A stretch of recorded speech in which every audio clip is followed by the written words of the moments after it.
नमस्कार दोस्तों। आज की कहानी है ईंट का जवाब पत्थर से देना ज़रूरी था। अरे, तुमने अपने बूढ़े बाप को बुलाने से पहले मुझसे पूछ तो लिया होता। अब ये तो आ गया, लेकिन इसकी सेवा मेरे बस की नहीं है, समझे तुम?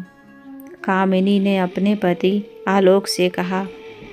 तो वो बोला, अरे, चाहता तो मैं भी नहीं था। मैंने तो यूं ही कह दिया था कि अब माँ नहीं है तो शहर आ जाइए, इधर खाने पीने की दिक्कत नहीं रहेगी। लेकिन ये सच में मुंह उठाकर चले आएंगे, ये मैंने सोचा ही नहीं था। मुझे लगा इनको गांव पसंद है तो शहर में कहाँ रहने आएंगे। कामिनी ने कहा, देखो जी, जो भी हो इनको जल्दी से चलता करो, वरना मैं कहीं चली जाऊंगी। तो आलोक ने कहा, इसे अनिल के घर भेज देता हूँ, कुछ दिन वहाँ रह लेंगे और फिर अपने आप ही गांव चले जाएंगे। अपने बहू बेटे की ये बातें बिस्तर पर पड़े शांताराम जी को याद आ रही थी। किसी ने तभी उनसे आकर कहा, शांताराम जी, मैंने तुम्हारे घर खबर कर दी है, वो लोग आते ही होंगे। शांताराम जी ने कहा, मेरी बेटी प्रीति को भी खबर कर देते। तो उस व्यक्ति ने कहा, शांताराम, इसका नंबर तो मेरे पास नहीं था, लेकिन मैंने तुम्हारे बेटे को कहा है वो साथ लेकर आएंगे। शांताराम जी बिस्तर पर पड़े अपनी पत्नी कैलाशवती की तस्वीर की तरफ देखने लगे। अरे कैलाशवती, देख, ये है हमारी औलाद। तुझे पता है वो मुझसे मिलने नहीं आ रहे, बल्कि ये देखने आ रहे हैं कि बाप जिंदा है या मर गया। अच्छी संतान भी किस्मत से ही मिलती है। जाने तुम क्यों चली गई। मैं नहीं चाहता कि ये लोग मेरा अंतिम संस्कार भी करें। शाम तक सब लोग आ चुके थे। दोनों बहू और दोनों बेटे आकर उनके पास बैठे। उनके आते ही सारा गांव उन्हें देख रहा था। घर में लोगों का हुजूम इकट्ठा था। उनके आते ही सरपंच ने कहा, बेटे, इनकी हालत कब से ऐसी ही है, जाने कब भगवान का बुलावा आ जाए। इसी कारण मैंने तुम्हें फ़ोन कर दिया। लेकिन तुम्हारी बहन कहाँ है? कब से ये उसको बार बार पूछ रहे हैं। तो आलोक ने कहा, अरे सरपंच जी, आप तो जानते हैं कि ससुराल में से लड़कियां आसानी से नहीं आ पाती।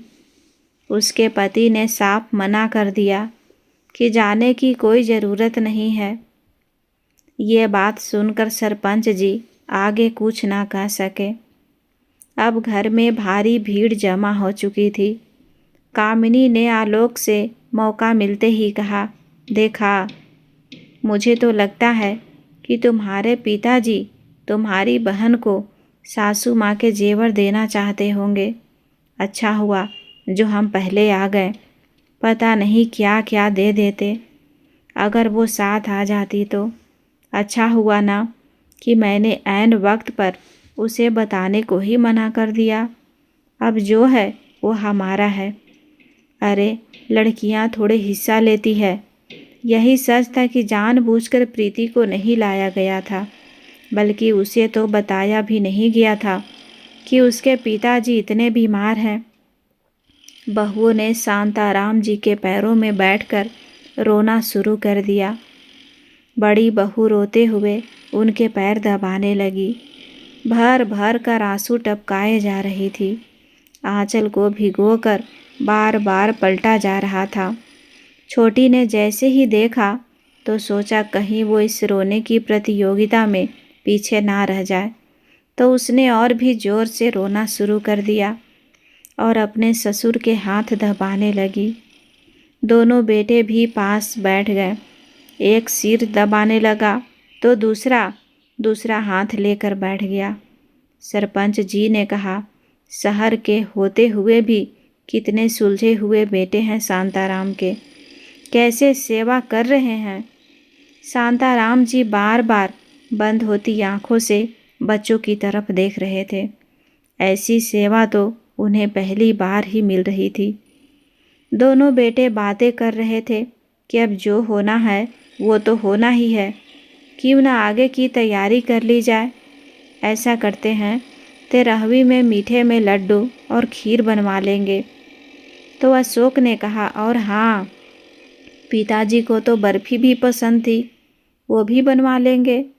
सब के सब उनके जिंदा रहते 13वीं के खाने पर चर्चा कर रहे थे। शांताराम जी को सारी बातें सुनाई पड़ रही थी। वो सोचने लगे कि ये सब मेरे मरने के बाद किया जाएगा। अरे, अभी ही मुझे जिंदा रहते कुछ खिला देते तो मेरी आत्मा को भी शांति मिल जाती। रात का अंधेरा हो चला तो काफ़ी लोग उठकर घरों को चले गए। अब वहाँ केवल उनके बहू बेटे रह गए थे। शांताराम जी के सोने पर चारों उठकर पीछे वाले कमरे में गए और अलमारी खोल कर देखने लगे कि क्या क्या है। मगर ये क्या, वहाँ तो लॉकर में ताला लगा हुआ था। एक पुराना संदूक रखा था, लेकिन उस पर भी ताला लटका हुआ था।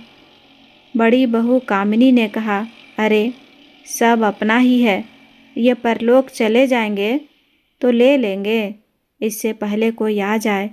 चलो बाहर ही बैठते हैं। छोटी बहू रेखा बोली, जी जी, ये मत समझ लेना कि सब तुम रख लोगी, ये ताला तो सबके सामने ही खुलेगा। कामिनी ने कहा, तुम्हारे मन में होगा खोट, लेकिन मेरे मन में जरा सा भी नहीं है। आई बड़े भाई आलोक और छोटे भाई अशोक ने कहा, दोनों चुप रहो, मिल जाएगा सब, चिंता मत करो। लेकिन ये देखो कि हम ज़्यादा दिन यहाँ नहीं रह पाएंगे। पिताजी की जो हालत है उसके हिसाब से तो इनको चले जाना चाहिए, लेकिन जाने किस चीज़ में जान अटकी है। सारी रात चारों यही सोचते रहे कि ऐसे कब तक चलेगा। शांताराम जी तो गहरी नींद में सो रहे थे, उनसे खाया पिया भी नहीं जा रहा था। अगले दिन आलोक ने कहा, अशोक, क्यों ना मंदिर में जाकर पुजारी जी से पूछे कि जान क्यों अटकी है। अभी तक तो इनको चले जाना चाहिए था। अशोक ने भी कहा, हाँ भैया, कुछ तो करना पड़ेगा, वरना मेरी तो जॉब ही चली जाएगी। इतने दिन हो गए छुट्टी लेकर यहाँ गांव में रहते हुए। दोनों भाई मंदिर में गए और पुजारी जी से बोले, पुजारी जी, पिताजी की जान इस तरह भला किस चीज़ में अटकी होगी। ना तो खाते हैं ना पीते हैं, फिर भी सांस चल रही है, कुछ उपाय बताइए। पुजारी जी ने कहा, तुम इनके लिए शांति के उपाय करो, इनके हाथ से दान करवाओ और गीता का पाठ करवाओ। पंडित जी ने उनके हाथ में दान की एक लिस्ट थमा दी, जिसे देखकर दोनों एक दूसरे का चेहरा देखने लगे। घर आकर दोनों ने ये बात अपनी अपनी पत्नियों को बताई तो कामिनी ने आलोक से कहा, देखो जी, ये इतना खर्चा बता दिया है, अकेले हम थोड़ी करेंगे। अरे बाप तो तुम्हारे भाई के भी हैं, सीधी बात कर लो उनसे कि खर्चा आधा आधा होगा। आलोक ने अशोक से कहा तो अशोक ने कहा, भैया, मैं भी यही कहने वाला था कि खर्चा बांट लेते हैं। दोनों ने दान का सामान लेकर शांताराम जी का हाथ रखवाया और मंदिर में दान कर दिया और बार बार शांताराम जी का चेहरा देखकर क्यास लगाने लगे कि सांस कब तक निकलेगी। जब कुछ होता नज़र नहीं आया तो रेखा ने कहा, अरे, गीता का पाठ भी तो करना था, वो भी कर लेते हैं।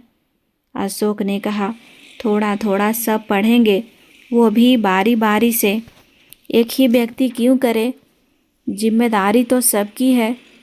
इस तरह दोनों भाई बारी बारी गीता का पाठ करने लगे। इसी तरह रात हो गई, लेकिन शांताराम जी की स्थिति जस की तस बनी रही। अगले दिन फिर वही बात कि जान आखिर किस में अटकी है। एक बूढ़ी अम्मा आकर कहने लगी अरे, दान वान करने से कोई झटके में आत्मा थोड़ी निकलती है, टाइम लगता है। वहीं सरपंच जी ने कहा, बेटा, शांताराम को इस तरह देखकर अच्छा नहीं लग रहा। ऐसा करो कि इसको इसकी पसंद की चीज़ें खिलाओ जो इनको पसंद हो। तुमको तो पता ही होगा कि शांताराम को क्या पसंद है। क्या पता किसी खाने की चीज़ में जान अटकी हो। तो बहू बोली, बाबूजी को खीर बहुत पसंद है। तो दूसरी बहू बोली, अरे, इन्हें तो जलेबी भी बहुत पसंद है। आलोक ने कहा, जो आसानी और जल्दी से बन जाए वही बनाओ। अशोक ने कहा, तो फिर खीर बना दो, मेवे पीस कर डाल देना, क्योंकि चबाने में भी आसानी होगी। दोनों बहुएं रसोई में चली गई और दोनों भाई जाकर खीर का सामान लेकर आ गए।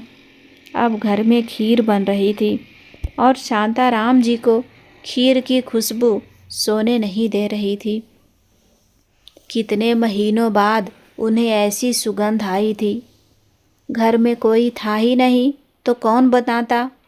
इतने दिनों से तो गांव का ही कोई आदमी आकर घर से खाना देकर जाता था, मगर मन का खाना ना मिला था। आखिर वो अपनी इच्छा कहते भी तो किससे, जब बेटों ने ही पराया कर दिया था। उन्होंने धीरे से आलोक से कहा, क्या खीर बन रही है? तो आलोक ने कहा, हाँ पिताजी, आपके लिए ही बन रही है। दोनों बेटों ने एक दूसरे का मुंह देखा और मन में सोचने लगे कि शायद अब इनकी आत्मा तृप्त होकर निकल जाए और हम भी फ्री होकर घर चले जाएं। 1 घंटे में खीर आ गई और आलोक उनके सामने खिलाने के लिए लेकर खड़ा हो गया। शांताराम जी का मन खीर खाने के लिए बेसब्र हो रहा था। आलोक ने उनके मुंह में 1 चम्मच खीर डाली तो उनकी आंखें तृप्ति से बंद हो गई। तो एक कुटिल मुस्कुराहट सबके चेहरे पर आ गई। लेकिन शांताराम जी ने अगले ही पल फिर से मुंह खोला तो सबकी मुस्कान गायब हो गई। आलोक ने फिर से मुंह में खीर डाली और हर बार ये आंखें बंद करने का क्रम चलता रहा। इसी तरह 2 कटोरी खीर खत्म हो गई। इसके बाद शांताराम जी के चेहरे पर एक सुकून देखा गया। उसके बाद उन्हें गहरी नींद आ गई। चारों उठकर दूसरे कमरे में चले गए। कामिनी ने कहा, भाई देखो, आज तो खीर बना दी, लेकिन रोज़ रोज़ नहीं हो पाएगा। आज 3 दिन हो चुके हैं, जाकर घर बार भी तो देखना है, यहीं तो पड़े नहीं रह सकते। 2 कटोरी खीर खा गए, मुझे तो नहीं लगता कि अभी ये जाने वाले हैं। सुनिए जी, कल हम जा रहे हैं। बस मैंने कह दिया। तभी रेखा बोली, जी, फालतू बातें मत करिए, इनकी सेवा कौन करेगा, मेरे बस का तो नहीं है। और वैसे भी हमारा भी घर है, जिम्मेदारियां हैं, हमें भी काम पर जाना है। आलोक ने कहा, घर पर तो सेवा करने के लिए कोई रखना पड़ेगा, पैसा भी खर्चा होगा। कामिनी झट से बोली, रखने की जिम्मेदारी हमारी अकेले की नहीं है, आप क्यों करोगे? और इतनी सेवा शहर में नहीं हो पाएगी, इनको यहीं रहने दो। सब ने तय किया कि वो अगले दिन निकल जाएंगे। अगले दिन आलोक और अशोक ने सरपंच जी से कहा, कोई बात हो तो हमको फ़ोन कर दीजिएगा। अभी तो हमें मजबूरन जाना पड़ रहा है, क्या करें, प्राइवेट नौकरी है, कब निकाल दे पता नहीं चलेगा। सरपंच जी से कहकर वो लोग अपनी जिम्मेदारियां से मुंह फिरा कर निकल गए। शांताराम जी ने उनके जाने के बाद धीरे से कहा, सरपंच जी, आप मेरी वसीयत बनवाने की तैयारी कर दीजिए। मैं जिंदा रहते ही कर सकता हूँ, वरना मेरे जाने के बाद तो ये लोग क्या करेंगे। सरपंच जी ने जल्दी से सारी तैयारी करवाई और वकील को भी बुला लिया। जैसा जैसा शांताराम जी ने कहा वैसा ही वकील साहब लिखते गए और कुछ घंटों में वसीयत तैयार कर ली गई। शांताराम जी ने सरपंच जी से कहा, एक बार मुझे पढ़कर सुना दो। सरपंच जी जैसे जैसे पढ़ रहे थे उन्हें हैरानी हो रही थी। उन्होंने बीच में रोक कर कहा, शांताराम, यह कैसी वसीयत है? अच्छे से सोच समझ कर तो किया है ना? शांताराम जी ने कहा, सरपंच जी, मैंने जो भी लिखवाया है बहुत सोच समझ कर लिखवाया है। इसकी एक कॉपी आप रखिए और एक मेरी अलमारी में रख दीजिए। जैसा उन्होंने कहा वैसा ही किया गया। इधर आलोक अपनी पत्नी से कहता है, अब तक कोई खबर नहीं आई, देख कर आऊँ क्या? कामिनी कहती है, अरे देख कर आने की क्या ज़रूरत है? अपने बाप को गले की हड्डी बनाने का शौक़ है क्या तुम्हें? अगर गांव वालों ने उन्हें जीत करके तुम्हारे साथ यहाँ भेज दिया तो याद रखना, मुझसे बूढ़े की सेवा नहीं हो पाएगी। आलोक ने कहा, अरे तुम भी बात को कहाँ से कहाँ ले जाती हो। मेरा मतलब है कि कहीं अशोक पहले ना पहुँच जाए। कहीं पहले चला गया तो रेखा सब खोल कर निकाल लेगी। तो कामिनी ने कहा, अरे रेखा इतनी हिम्मत करके तो दिखाए। तुम चिंता मत करो, बस अपनी बहन को इससे दूर रखना। कि तभी बहन का फ़ोन आ गया। भैया कैसे हैं आप लोग? आलोक ने कहा, मैं ठीक हूँ बहन, तुम बताओ तुम कैसी हो? सब ठीक है ना घर में? तभी प्रीति ने कहा, मैं सोच रही हूँ कि गांव हो आऊँ। बाबूजी से मिले इतने दिन हो गए। तो आलोक को कामिनी ने इशारा किया। आलोक ने हकलाते हुए कहा, अरे प्रीति, हम तो अभी गांव गए थे, लेकिन बाबूजी तो मिले ही नहीं। वो तो अपने दोस्तों के साथ तीर्थ यात्रा करने गए हैं। 1 महीने बाद लौटेंगे। ये बात सुनकर प्रीति की आवाज़ में मायूसी झलकने लगी और उसने कहा, भैया मुझे बाबूजी की कितने दिनों से याद आ रही है। आप तो जानते हैं कि समीर मुझे कहीं जाने नहीं देते। अभी वो बाहर गए हुए हैं तो मैंने भी सोचा कि गांव ही हो आऊँ। बाबूजी से मिलना भी हो जाएगा, अपने हाथ का खाना भी बना कर खिला दूँगी। तभी कामिनी ने आलोक के हाथ से फ़ोन ले लिया। अरे प्रीति, तो फिर इतनी दूर जाने की क्या ज़रूरत है? बाबूजी नहीं है तो हमारे घर आ जाओ, मिलकर एंजॉय करेंगे। और खाना तो तुम मुझे बना कर खिलाना, क्योंकि मैं तो तुम्हारे भैया को खिला खिला कर थक गई हूँ। तुम इतने स्वादिष्ट पकवान बनाती हो, आ जाओगी तो हमें भी अच्छा लगेगा। कामिनी बहुत ही हंसते हुए ये सब कह रही थी और उसने जिद करके प्रीति से हाँ करवा ही ली। प्रीति फ़ोन काट कर सोचने लगी, ये भाभी को क्या हो गया है? कहीं मैं सपना तो नहीं देख रही? ये इतनी अच्छी कब से हो गई? चलो, अगर बुला ही रही है तो मैं चली ही जाती हूँ। प्रीति गांव जाने की बजाय आलोक के घर चली गई और इस बार वो भाभी का व्यवहार देखकर दंग थी। उसको समझ नहीं आ रहा था कि कामिनी का ये हृदय परिवर्तन कैसे हो गया। उधर गांव में शांताराम जी वसीयत बनवाने के बाद सिर्फ भगवान को याद करते और कहते, हे ईश्वर, क्यों नहीं मेरे प्राणों की आहुति जल्दी से ले लेते हो? अब और क्या दिखाना बाकी है? कैलाशवती जिंदा थी तो जीवन अच्छा लगता था।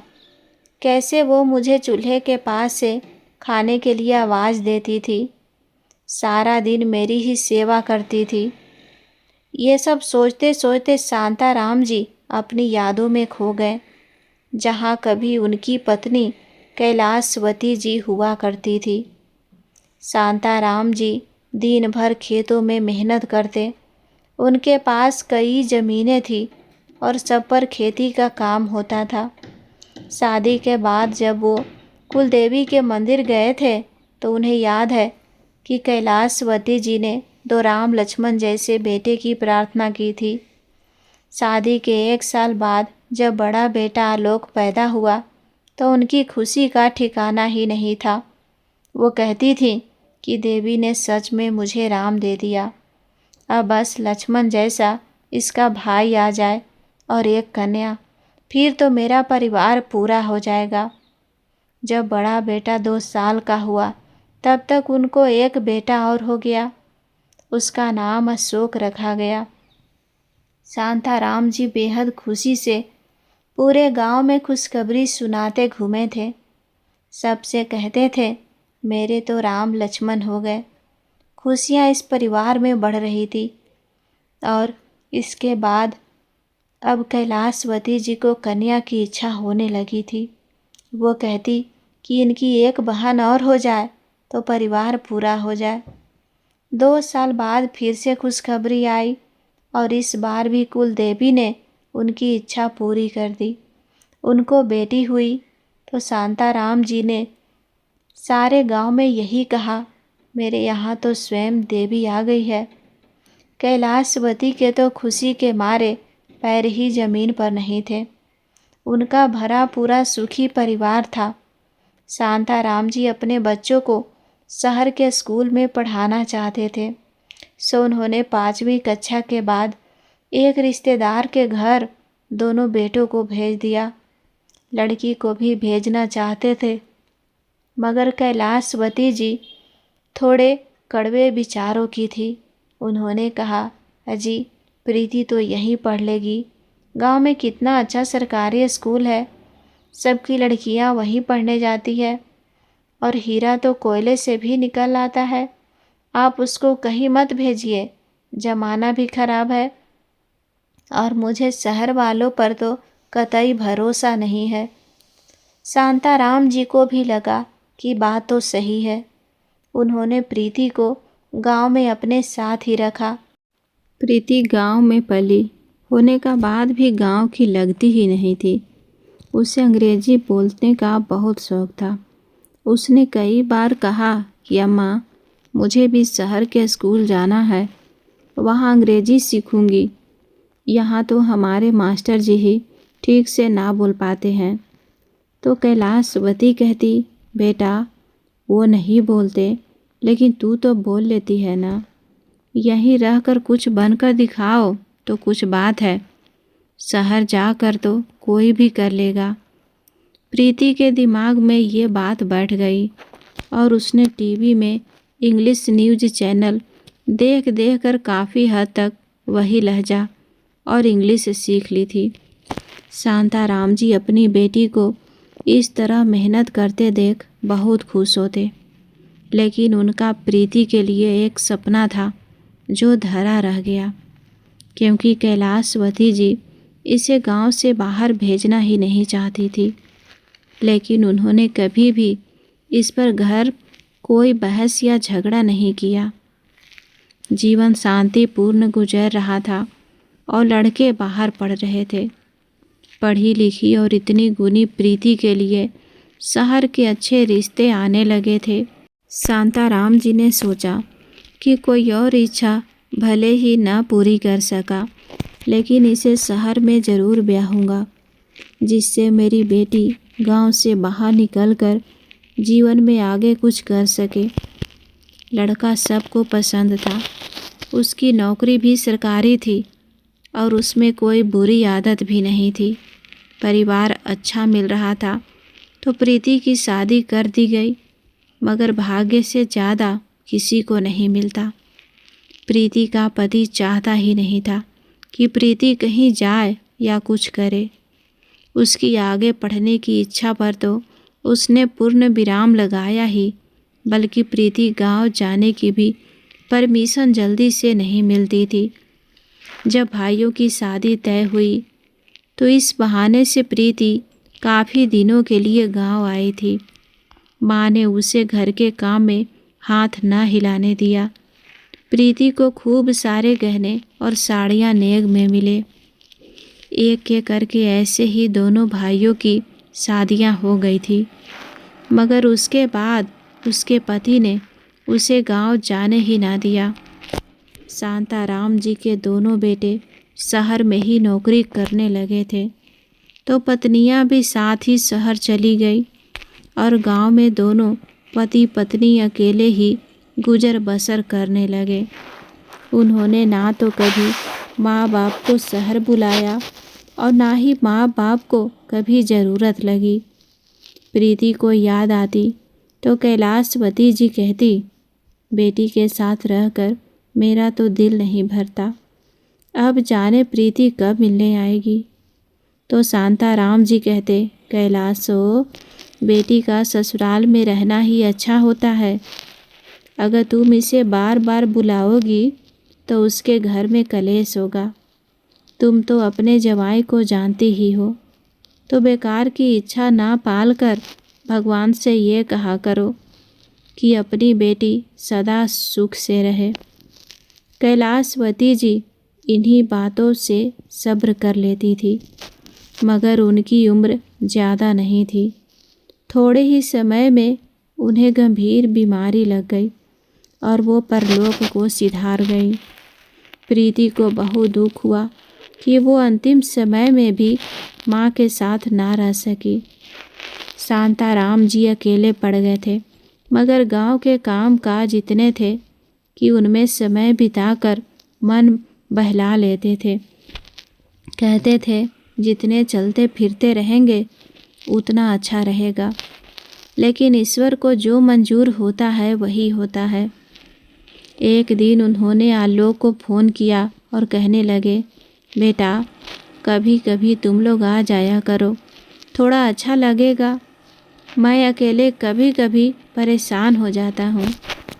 आलोक ने कहा, बाबूजी, नौकरी के कारण हमारा आना तो मुश्किल हो जाता है। ऐसा कीजिए, आप आ जाइए और बहू के हाथ का खाना खाइए। थोड़े दिन सेवा करवा कर चले जाइए, इससे आपका मन बहल जाएगा। आलोक हर बार ही ऐसा कहता था और शांताराम जी बहाना बना देते थे। लेकिन इस बार शांताराम जी ने कहा, ठीक है बेटा, मैं कल ही आ जाता हूँ, अब रहा नहीं जा रहा है। आलोक सुनकर भौचक्का रह गया था। उसने ये तो सोचा ही नहीं था और अपनी पत्नी कामिनी से बताते हुए भी डर रहा था कि बाबूजी आने वाले हैं। अगले दिन रविवार था और आलोक का दिल जोर जोर से धड़क रहा था। अब तक इसकी हिम्मत कामिनी को ये बात बताने की नहीं हुई थी। वो तो बार बार घड़ी देख रहा था कि जाने कब दरवाजे की घंटी बज जाए। दोपहर के वक्त जब खाना खाकर थोड़ी देर के लिए दोनों लेट गए, तभी घंटी बज गई। कामिनी उठने लगी तो आलोक ने कहा, अरे अरे कामिनी, मैं जाता हूँ देखने, तुम थकी हो, आराम करो। कामिनी लेट गई। बाहर जाकर उसने दरवाज़ा खोलते ही सामने बाबूजी को देखा तो झुककर पैर छू लिए और बैठाकर पानी दे दिया। शांताराम जी ने कहा, मैं तो पता भूल ही गया था बेटा, जाने कैसे याद आ गया तो पहुंच गया, वरना जाने कहाँ भटक जाता।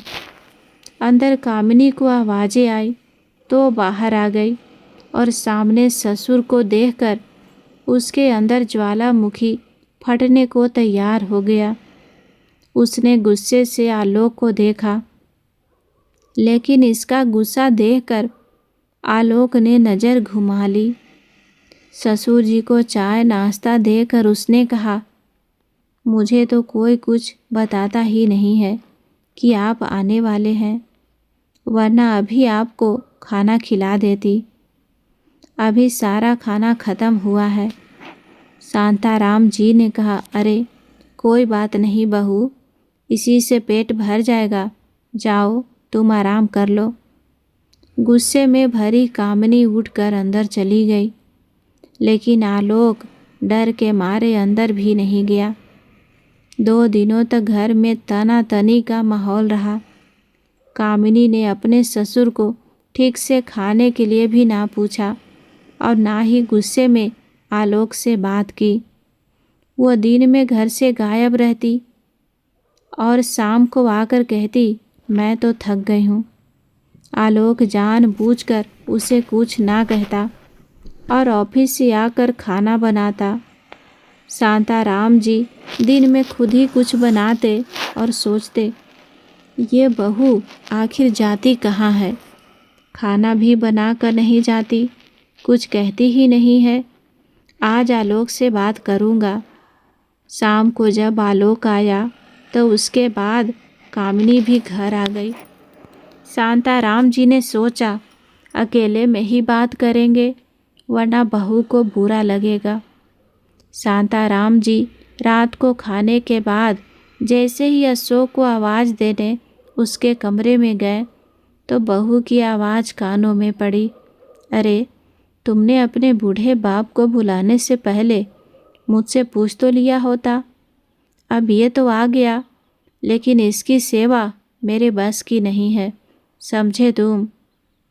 कामिनी ने अपने पति आलोक से कहा तो वो बोला, अरे कामिनी, चाहता तो मैं भी नहीं था, मैंने तो यूं ही कह दिया था कि अब माँ नहीं है तो शहर आ जाइए, इधर खाने पीने की दिक्कत नहीं रहेगी।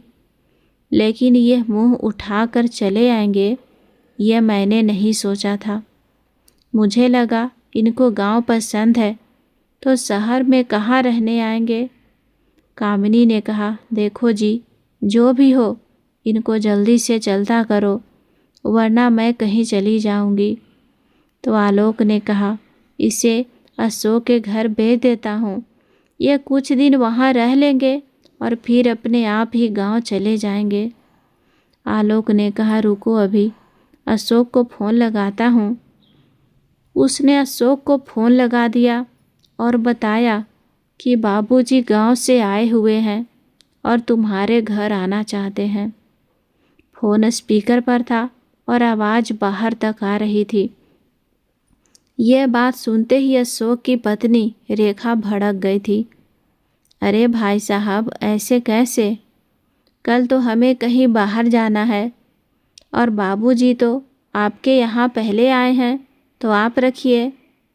इधर से कामिनी ने भी कहा, रेखा, हम बड़े हैं और हर बार हमें ही सारी जिम्मेदारी उठानी पड़ती है, तुम भी कभी कुछ किया करो।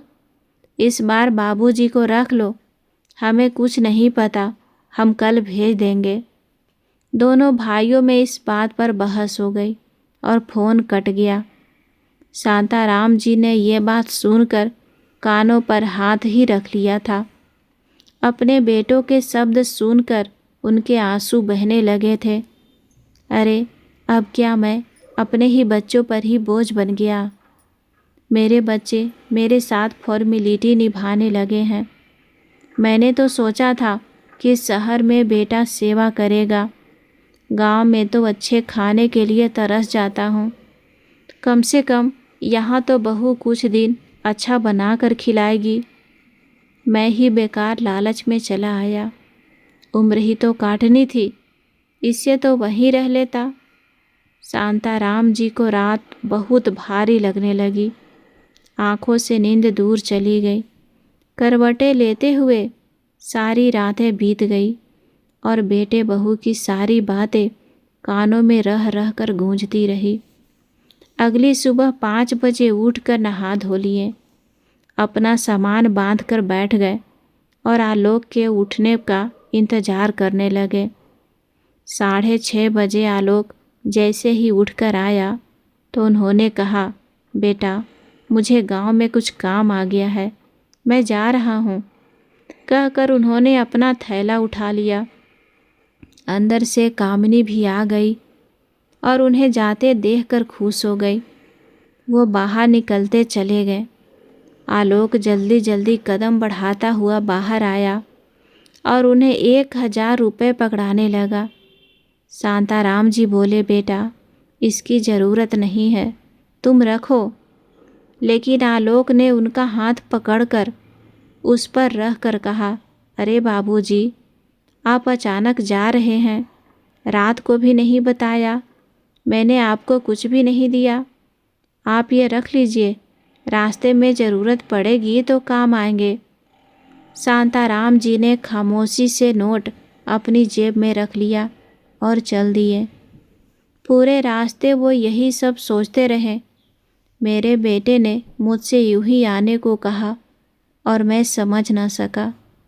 बेटे तो बुढ़ापे का सहारा होते हैं ना। शायद मेरी किस्मत में यह सहारा ही नहीं है। उन्हें अपनी बेटी से ना मिलकर जाने का भी दुख हो रहा था, मगर उसके ससुराल में जाते हुए भी डर लगता था। दामाद को किसी का आना पसंद ही ना था।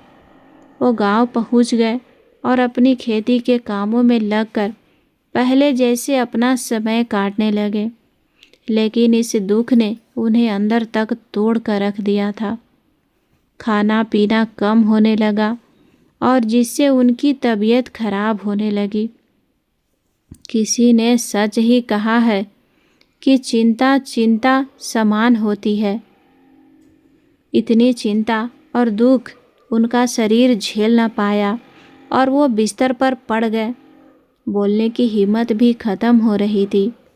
एक दिन सरपंच जी ने कहा, शांताराम, बेटे का नंबर दे दो तो उन्हें बुला दे, वो भी तुमसे मिल ले। शांताराम जी ने आलोक का नंबर दे दिया और जैसे ही आलोक को सरपंच जी ने फ़ोन करके कहा, अरे बेटा आलोक, तुम जल्दी से गांव आ जाओ। तुम्हारे बाबूजी की तबीयत बहुत ज़्यादा ख़राब है। बस समझो कि अंतिम सांस चल रही है। आकर मिल लो और भाई बहन को भी लेकर आना। शांताराम जी बार बार तुम सबको याद कर रहे हैं। कामिनी ने कहा, चलो अब हमें ज़मीन मिल जाएगी। सुनो जी, मैं तो कहती हूँ कि 2 गन्ने के खेत आप ले लेना और 1 खेत और घर अशोक को दे देना। सासू माँ की ज्वेलरी मैं किसी को ना दूंगी, वो मेरी है। मुझे आते ही पहनाई थी उन्होंने। आलोक ने कहा, रे कामिनी, पहले चल कर देखते हैं।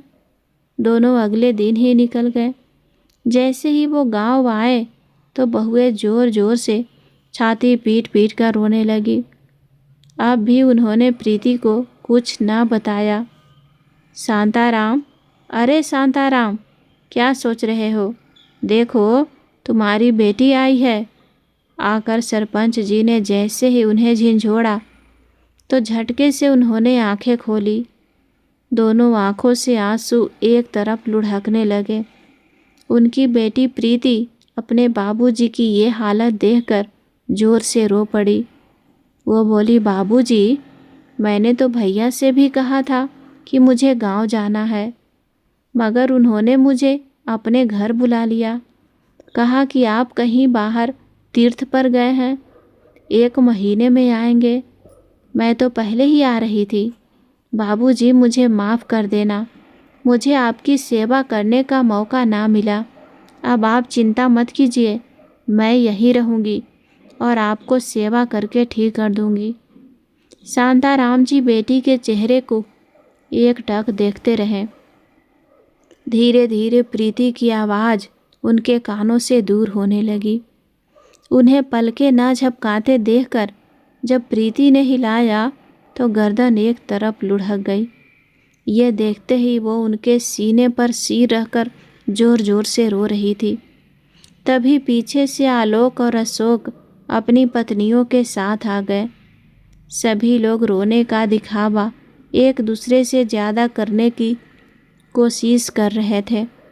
प्रीति ने अभी अपनी भाभी से कुछ नहीं कहा और अपने बापूजी के सिर को बैठी हुई सहलाती रही। दोनों भाभियाँ अलमारी की चाबियाँ धीरे धीरे इधर उधर ढूंढती रही और फिर उन्हें सारी चाबियाँ मिल ही गई। जल्दी जल्दी सारे क्रियाक्रम किए गए और शांताराम जी को विदा कर दिया गया। अपने गांव के घर में सभी बैठे शोक मनाते रहे। प्रीति पिता को याद करते कब सोई पता ना चला। दोनों भाई और उनकी पत्नियां इसी के इंतज़ार में थे। उन्होंने प्रीति के सोते ही पीछे वाले कमरे का ताला खोला और उसके बाद इस उम्मीद से अलमारी खोली कि उसमें बाबूजी का इकट्ठा किया हुआ ढेर सारा धन मिलेगा। खूब सारा सोना और नोटों के बंडल मिलेंगे। लेकिन अलमारी में कुछ गहने कपड़ों के सिवा कुछ नज़र नहीं आ रहा था। कामिनी बोली, अरे जेवर कहाँ गए? सास के कितने सारे जेवर थे, कहाँ चले गए? रेखा कपड़े रखे देखकर बोली, बाबूजी इन फटे पुराने कपड़ों में ताला लगा कर रखते थे। खूब तलाशने पर एक कागज़ मिला, जिसे आलोक ने ऐसे ही समझ कर नीचे फेंक दिया। कामिनी ने धीरे से कहा, अरे संदूक भी तो है, देखो उधर रखा है, चलो उसमें देखते हैं। दोनों भाई जल्दी से आगे बढ़े और संदूक में एक एक करके सारी चाबियां लगा कर देखने लगे। अंत में एक चाबी हमें लगी और ताला खुल गया। इतनी खटर पटर की आवाज़ से प्रीति की आंखें खुल गई थी। उसने इधर उधर देखा तो लगा कि यह आवाज़ तो अंदर के कमरे से आ रही है।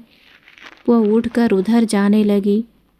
उधर अंदर दोनों भाई ने जैसे ही संदूक खोला तो देखकर आंखें फटी रह गई। हमें शांताराम जी के तीनों बच्चों के छोटे छोटे बचपन के कपड़े रखे थे। उनकी माँ की तस्वीर भी एक अखबार में लिपटी हुई रखी थी। पीछे से प्रीति आई और देखकर बोली, भैया इतनी देर रात आप लोग क्या कर रहे हैं? सब उसके अचानक आने से हड़बड़ा गए। तो आलोक ने कहा, अरे प्रीति, दिन में तो आने जाने वाले लगे रहते हैं तो अच्छा ना लगेगा। हमें लगा बाबूजी कुछ कीमती सामान चोरी ना हो जाए, तो बस देख रहे थे कि बाबूजी इसमें क्या क्या रखते थे। प्रीति की नज़र संदूक में रखे कपड़ों पर पड़ी तो उसने झट से उठा लिया और रोते हुए बोली, भैया देखो बाबूजी ने हमारी यादें कितने प्यार से रखी हुई थी। और ये देखो ना, ये तस्वीर। वो एक एक करके चीज़ें उठा रही थी और कामिनी और रेखा दिल में डर रही थी कि कहीं कुछ इसके हाथ न लग गया तो ये ले जाएगी। मगर कोई भी ऐसा कीमती सामान अब तक नहीं निकला था। संदूक में सबसे नीचे एक कागज़ निकला, जिसे आलोक ने उठाकर देखा तो वो एक स्टाम्प पेपर था। सब देखने लगे, मगर प्रीति की नज़र ज़मीन पर पड़े उसी कागज़ पर गई जिसे आलोक ने फेंक दिया था। उसने वो कागज़ उठाकर उसे खोलकर देखा तो उसमें 1000 का नोट था।